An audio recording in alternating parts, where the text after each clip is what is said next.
Mateo Kapitulo 25 versikulo 34 hanggang 40. Kung magkagayo'y sasabihin ng hari sa ng asa kanyang kanan, magsiparito kayo, mga pinagpala ng aking ama, manahin ninyo ang kahariang nakahanda sa inyo buhat ng itatag ang sanglibutan, sapagkat ako'y nagutom, at ako'y inyong pinakain. Ako'y nauhaw, at ako'y inyong pinainom.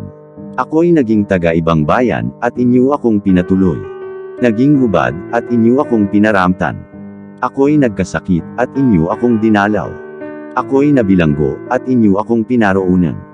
Kung magkagayo'y sasagutin siya ng mga matuwid, na manggagsasabi, Panginoon, kailan ka namin nakitang nagutom, at pinakain ka namin? O nauuhaw, at pinainom ka? At kailan ka naming nakitang isang taga-ibang bayan, at pinatuloy ka? O hubad, at pinaramtan ka?